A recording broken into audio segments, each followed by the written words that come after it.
이 시간 우리 주님의 은총과 평화가 우리 모두와 함께 하시기를 바랍니다.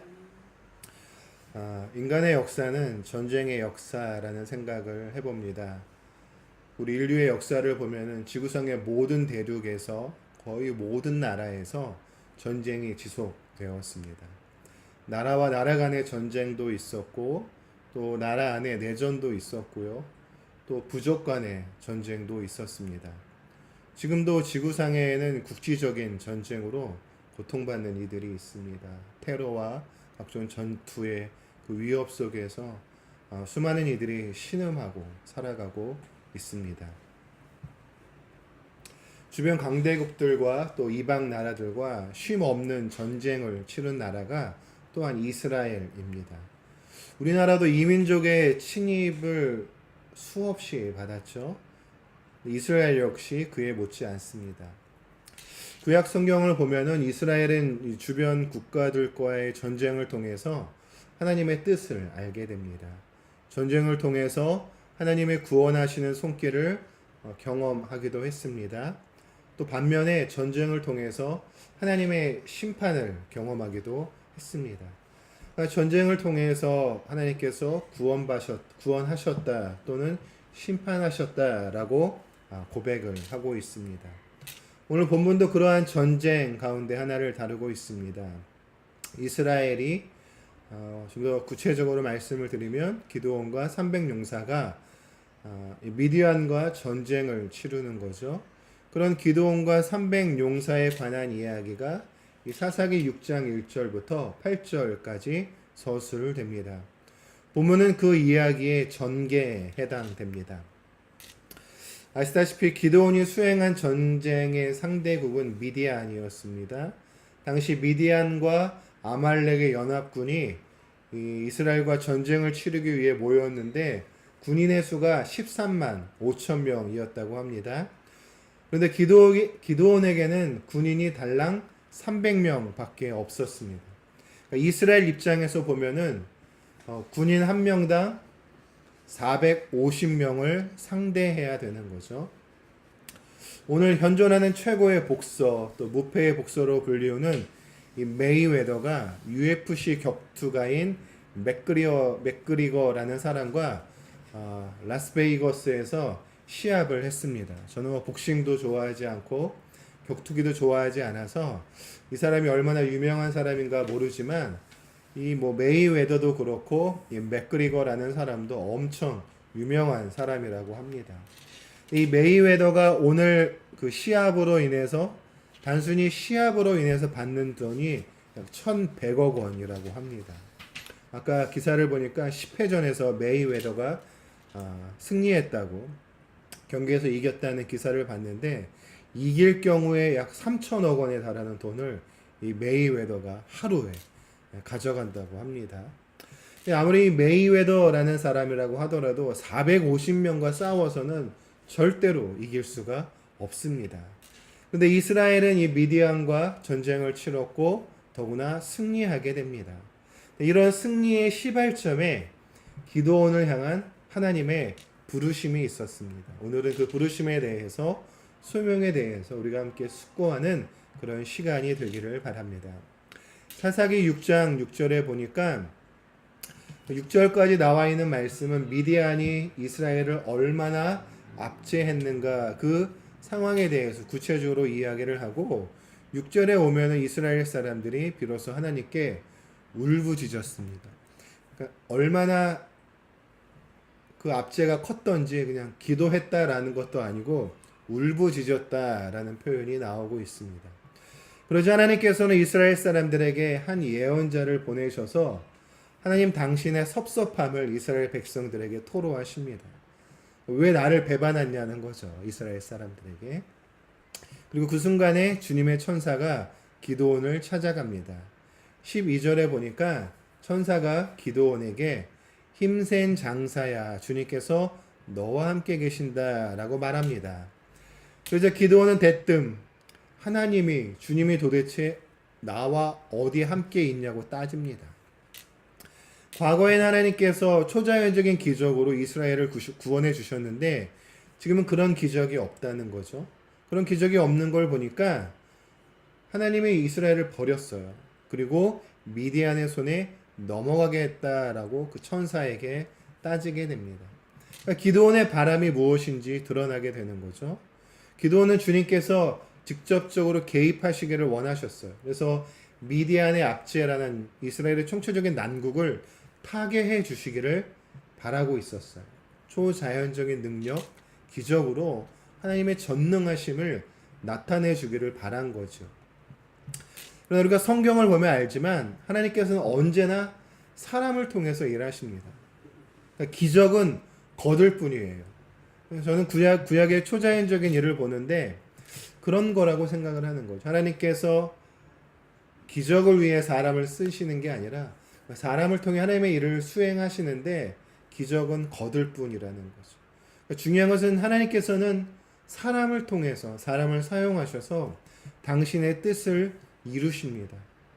그러니까 우리에게 다가와 있는 눈앞의 어려움은 결국 사람을 통해서 또 나를 통해서 해결이 될 수 있습니다.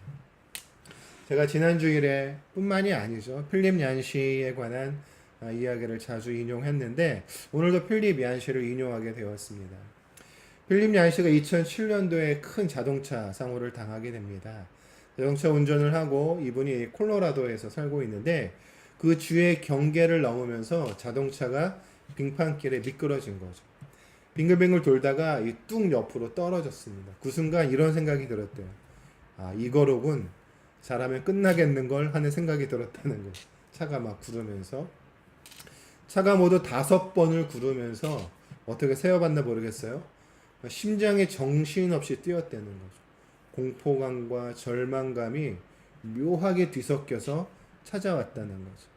우리가 그 죽는 순간에 되면은 막 슬로우 모션으로 모든 것들이 흘러간다고 하는데 그거를 느끼는 거죠. 계기판이며 차 유리며 콘솔이며 다 부서지고 찌그러지고 차 안에 있는 물품들이 막 뒹굴뒹굴 하다가 벌판으로 다 쏟아져 나갔다라는 거죠.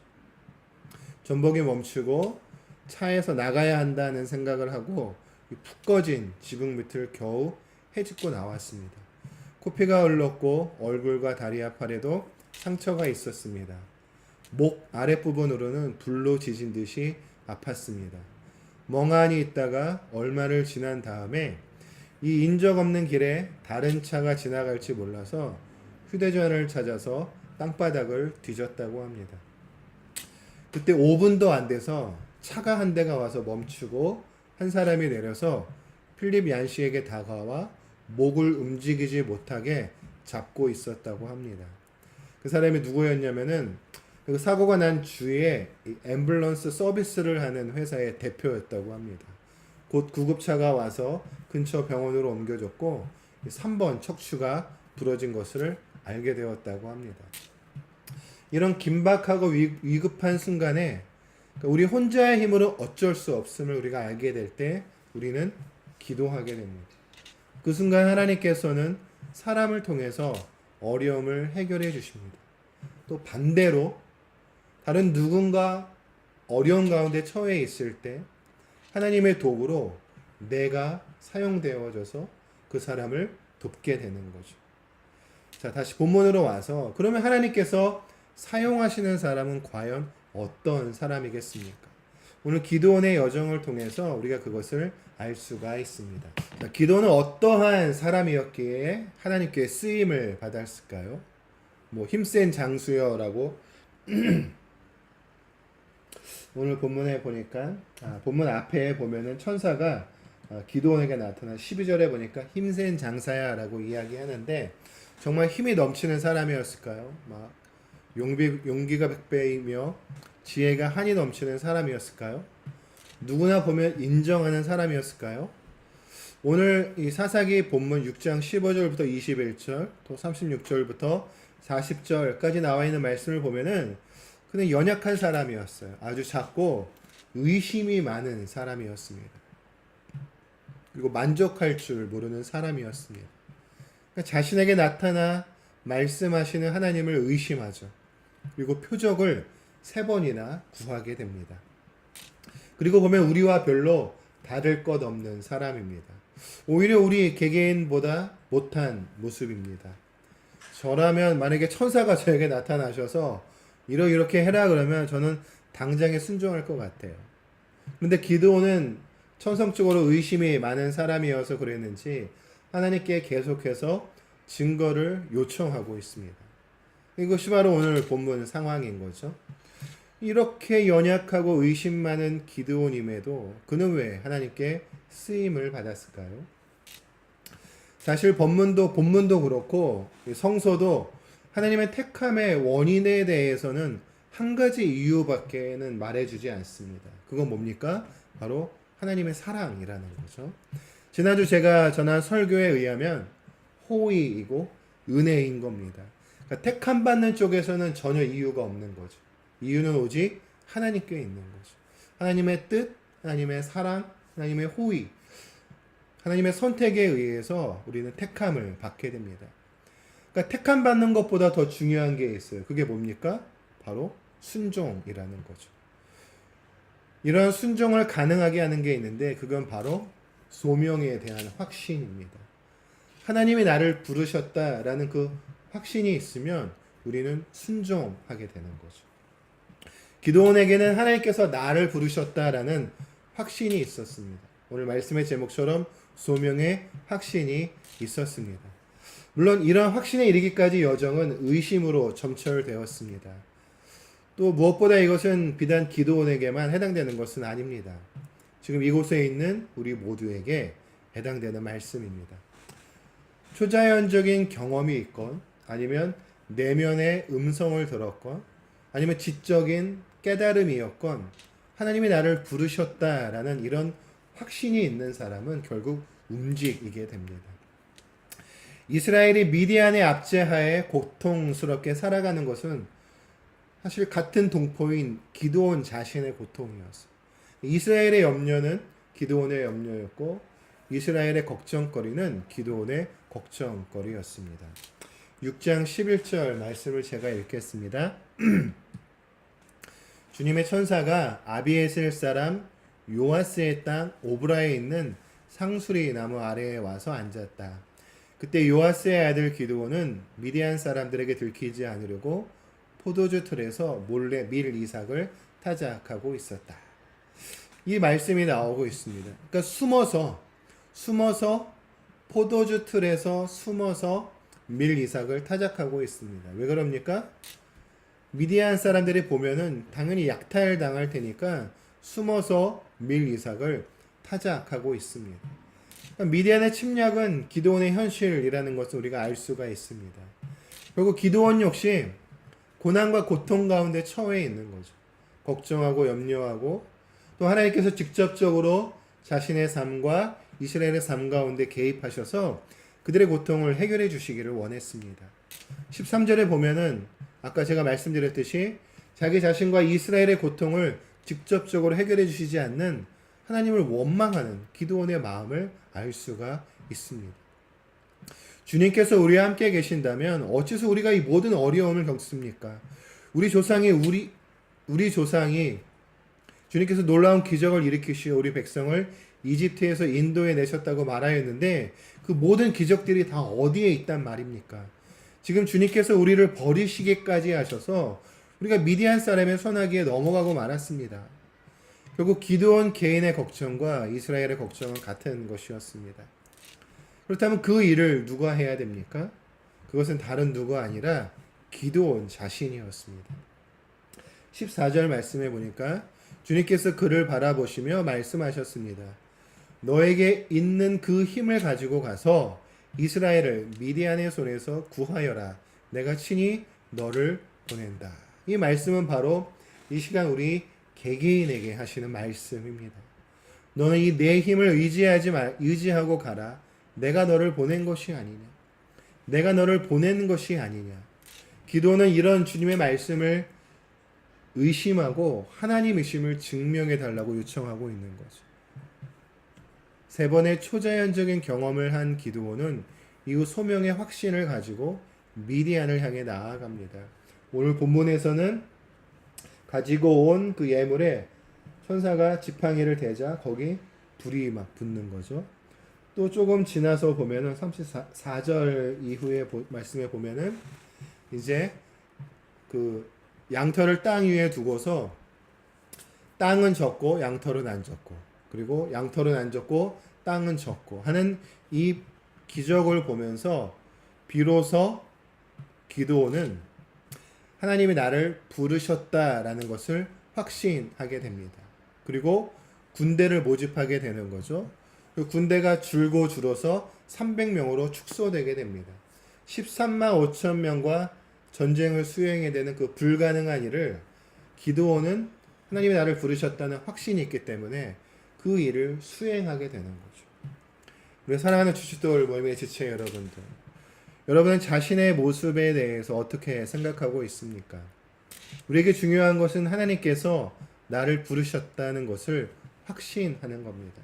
우리는 연약하죠. 부족합니다. 그러나 하나님이 나를 부르셨다는 것을 믿어야 합니다. 그 부르심에 순종하게 될 때 우리는 현재의 고통을 극복해낼 수가 있죠. 어려움과 걱정을 이겨낼 수가 있습니다. 여러분, 조승희라는 사람을 기억하십니까? 조승희.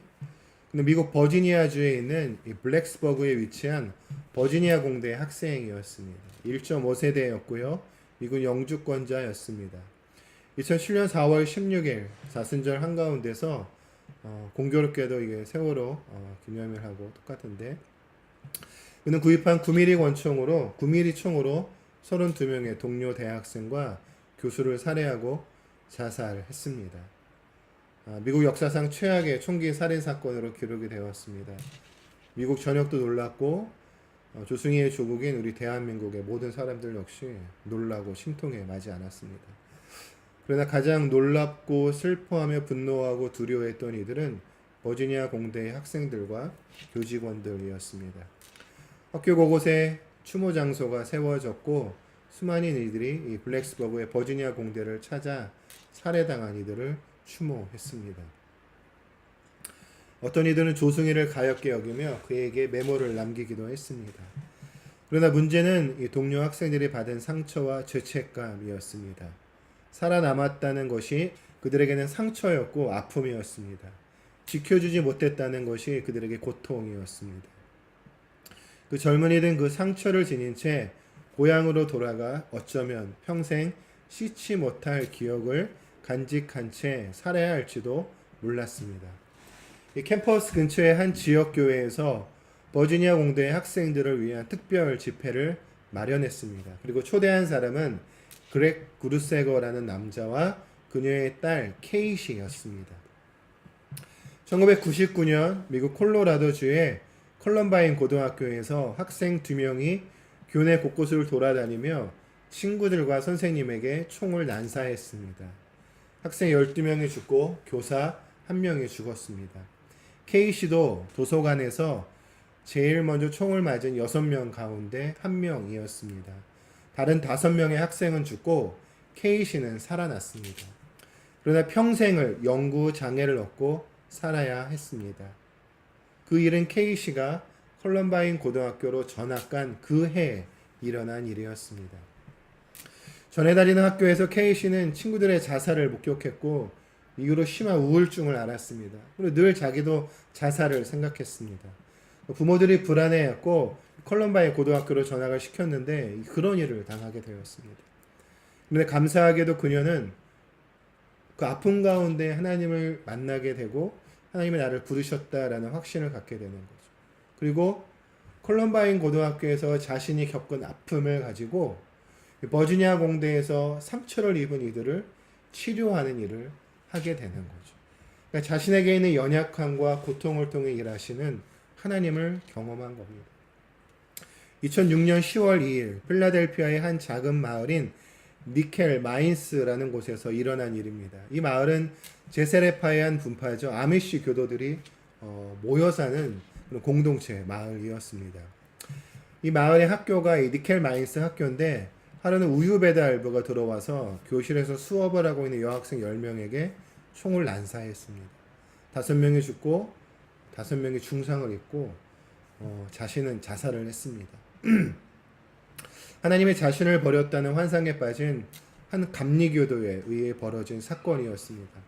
놀라운 것은 이 사건에 대처하는 이 사라의 유가족과 중상을 입은 학생들의 부모 그리고 아미시 마을 전체가 보여준 모습이었습니다. 이들은 자식을 잃은 슬픔에도 현장에서 자살한 범인의 가족을 찾아가 오히려 위로하며 용서하겠다는 뜻을 전했습니다. 범인의 장례식을 조문한 사람들 가운데 전반이 아미시 교도였어요. 미국에선 이 모습을 보면서 모두가 놀라워했습니다. 이 모습은 또한 버지니아 공도에 살아남은 이들을 치료하는 치료자가 되었다라고 필립 얀신은 이야기합니다. 슬픔이 있습니다. 아픔이 있습니다. 연약함입니다. 평생 씻을 수 없는 상처가 있습니다. 그럼에도 그 슬픔, 아픔, 연약함, 상처가 타인을 또 다른 공동체를 회복하는 하나님의 도구가 됩니다. 하객동 은혜의 교회에 가면 입구에 이런 문구가 새겨져 있습니다. 상처는 별이 되고 아픔이 있지만 연약하지만 그 상처도 하나님이 사용하시면 어두운 밤 갈 길 몰라 방황하는 이들을 비춰줄 별이 될 수 있다는 거죠. 저는 우리 주춧돌 모임 공동체가 그러한 공동체가 되기를 바랍니다. 걱정거리가 많습니까? 힘들고 어렵습니까? 삶과 마음의 상처로 피가 철철 흐릅니까? 그 모든 걱정과 염려의 돌파구는 어쩌면 우리 자신에게 있습니다. 또한 그런 우리를 통해 타인의 아픔이 치료되고 고통이 해결됩니다. 원인도 해결책도 우리 자신에게 있습니다. 이스라엘이 미디안의 지배하에서 압제를 당하고 그토록 고통스러워했던 이유가 뭡니까? 그들 스스로의 죄 때문이었습니다. 그리고 그 어려움의 해결 역시 그들 스스로에게 있었습니다. 그들이 하나님의 부르심을 듣고 순종함으로 나아가는 것이 그 모든 어려움의 돌파구였습니다.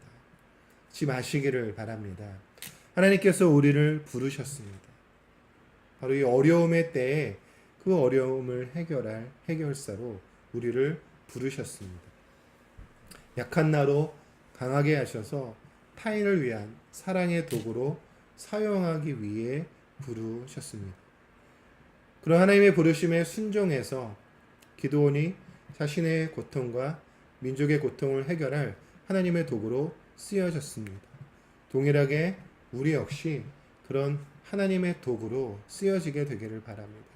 우리 주춧돌 모임 역시 그런 하나님의 도구로 쓰여지는 작지만 아름다운 상처가 있지만 그 상처를 별처럼 사용하는 우리 공동체가 되기를 바랍니다. 기도하겠습니다.